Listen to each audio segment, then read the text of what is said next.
Nucleus کے اندر بہت زیادہ فنٹر نہ بنے. تو ابھی تک زندگی ہی کو ایکسپلین نہیں کیا جا سکا یہ زندگی کیا چیز ہوتی ہے. میں آنکھوں سے دیکھ رہا ہوں, محسوس کر رہا ہوں, کانوں سے سن رہا ہوں, روبوٹ بھی دیکھتا ہے, محسوس نہیں کرتا ہے. وہ تو محسوس کرنے کا نام کیا ہے؟ حیات. یہ حیات کھوپڑی سے اوپر کی چیز ہے بھائی. یہ اسی کو اللہ نے کہا میرا حکم ہے. وَإِذَا سَوَّيْتُهُ وَنَفَخْتُ فِيهِ مِن رُوحِي. اللہ نے آدم کا پتلا بنایا. اللہ کہتے ہیں میں نے کہا میں نے اپنی روح پھونک دی, زندہ ہو گئے. یار مجھے ایک بات بتاؤ, جب انسان مرتا ہے تو پوری باڈی تو ویسے ہی ہوتی ہے, سب کچھ وہی پارٹس بنے ہوئے, تو ہل کیوں نہیں رہا ہے؟ آپ کہہ سکتے ہیں چونکہ دل نہیں حرکت کر رہا تو دل حرکت کرا دو اس کا.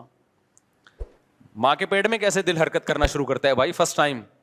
کسی کی سمجھ میں نہیں آتا. یہ ڈاکٹر کہتے ہیں کہ میں نے ڈاکٹروں سے پوچھا ہے, ہوائی باتیں نہیں کر رہا, کہ جب پہلی دفعہ ماں کے پیٹ میں بچے کا دل دھڑکتا ہے تو کیوں دھڑکتا ہے, پہلی دفعہ کس نے دھڑکایا؟ میڈیکل سائنس اس بات کو بیان کرنے سے اب تک عاجز ہے. سمجھتے ہو؟ دیکھو اب کیوں دھڑک رہا ہے, اب تو ڈاکٹر بتا سکتے ہیں. ہمارے دماغ سے کرنٹ جاتا ہے, الیکٹریسٹی سے کام ہو رہا ہے. یہ اللہ کا شکر ہے, یہ کرنٹ کے الیکٹرک والوں کے ہاتھ میں نہیں ہے, ورنہ اتنا دھڑکتا نہیں جتنا بل آتا. اور گیس پہ چل رہے ہوتے ابھی ہم سب. اب گیس بھی گئی تو سلنڈر لگائے ہوئے ہوتے دل دھڑکانے کے لیے ہم لوگوں نے. تو کچھ چیزیں اللہ نے اپنے ہاتھ میں رکھی کہ الیکٹرک والوں کے ہاتھ میں اللہ نے وہ چیزیں نہیں دی. پنکھا کے الیکٹرک کے ہاتھ میں, لیکن جو ہوائیں چلتی ہیں وہ کے الیکٹرک کے ہاتھ میں نہیں ہے. اس لیے ایسا نہیں ہوتا ہب سے لوگ مرنا شروع ہو جائیں. اللہ کہتے ہیں کہ میری ہوائیں بھی ہیں, ٹھیک, باہر نکل جا سین میں منجی ڈال کے لیٹ جا. منجی کا فائدہ یہ ہوگا نیچے سے بھی ہوا لگے گی.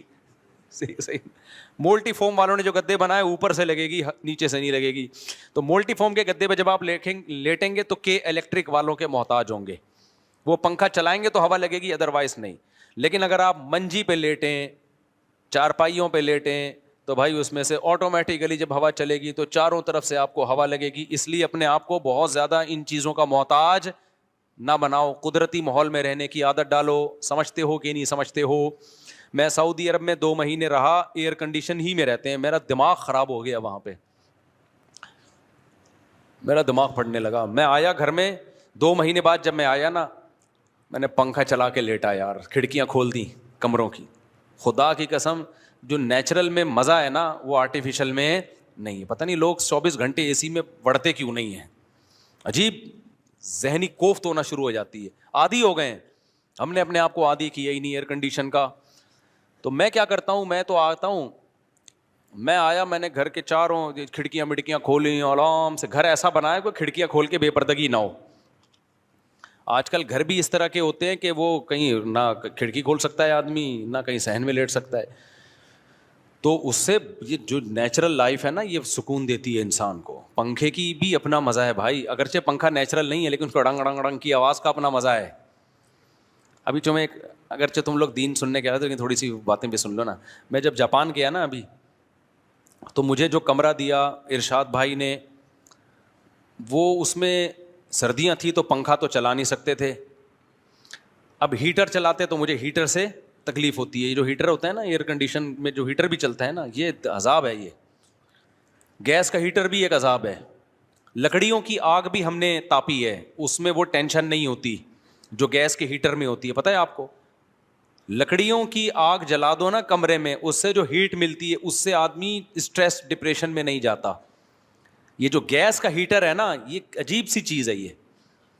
تو میں نے کہا بھائی ہیٹر نہیں چلاؤ, نہ اے سی والا ہیٹر چلاؤ اور نہ گیس والا. اب سردی بہت ہے تو ڈبل رضائی لے لیں گے ہم, کوئی بات نہیں. اب جب ڈبل رضائی لے رہے ہیں تو اب پنکھے بھی نہیں چل رہے, ہیٹر بھی نہیں چل رہا, کچھ بھی نہیں, تو آواز, اب کوئی ذرا سا ٹھک ہو آواز آتی ہے. ساتھ میں ان کے بچے تو بات چیت کریں گے, شور شرابہ کریں گے, نیند ہی نہیں آ رہی. تو میں نے کیا کیا, میں نے کہا مجھے تو پنکھا چلانا ہے. پنکھا تھا ہی نہیں, سوری, جاپان میں سرد علاقوں میں تھوڑی پنکھے. تو میں نے کیا کیا, میں نے کہا یار یوٹیوب ہر بیماری کا علاج ہے, مجھے چاہیے پنکھے کی کڑنگ کڑنگ آواز. ہم تو عادی ہیں اس کے کڑنگ کڑنگ آواز سے, گڑنگ گڑنگ ایسے. پنکھا جتنا بیکار ہوگا نا اتنا اچھی لوری سناتا ہے.